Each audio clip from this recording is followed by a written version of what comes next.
ನಿಮ್ಮಲ್ಲಿ ಸಂತೋಷವಾಗಿದ್ದರೆ ಮಾತ್ರ ಭಗವಂತ ಯಾವತ್ತೂ ನಿಮ್ಮ ಜೊತೆ ಇರ್ತಾನೆ.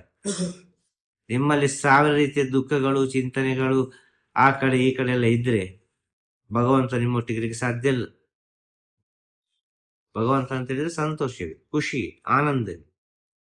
ಅರ್ಥ ಆಯ್ತಲ್ವ? ಬೇರೆ ಯಾವುದಿಲ್ಲ. ಸತ್ಯವನ್ನು ತಿಳಿದುಕೊಳ್ಳಿ, ನಿಮ್ಮದು ಯಾವುದಿಲ್ಲ. ಬಂದಿದ್ದೇವೆ, ನಮ್ಮ ಡ್ಯೂಟಿ ನಾವು ಮಾಡ್ತಾ ಇರ್ತೇವೆ ಅವರವರ ಸ್ಥಿತಿಯಲ್ಲಿ, ಅಲ್ವಾ? ಈಗ ಅವರೊಂದು ಆಕ್ಟರ್, ನೀನೊಂದು ಬಿಸ್ನೆಸ್ ಮ್ಯಾನ್, ಒಂದು ಪ್ರೊಡ್ಯೂಸರ್, ಹೀಗೆ ಸಾವಿರಾರು ಭಕ್ತಾದಿಗಳೆಲ್ಲ ಇದ್ದಾರೆ, ಅಲ್ವಾ? ಆಗ ನಿಮ್ಮ ಕರ್ಮ, ನಿಮ್ಮ ಕರ್ಮ ನೀವು ಹಾಗೆ ನಿಮ್ಮ ಜೀವನವನ್ನು ಸಾಗಿಸ್ಬೇಕು ಅಂತ. ಅವರ ಕರ್ಮ ಇದೆ, ಕೆಲಸ ಮಾಡಿ ಜೀವನ ಮಾಡಬೇಕು ಅಂತೇಳಿ. ಅರ್ಥ ಆಯ್ತಲ್ವ? ಕಷ್ಟಪಟ್ಟು ದುಡ್ದೇ ಜೀವನ ಮಾಡಬೇಕು ಅಂತಿದ್ದೆ ಅವರ ಕರ್ಮ. ಅದೇ ರೀತಿ ಆಗುದು, ಅದರಲ್ಲೇ ಸತ್ಯವನ್ನು ನೋಡಿ ಅಂತ ಹೇಳುದು. ಅರ್ಥ ಆಯ್ತಾ?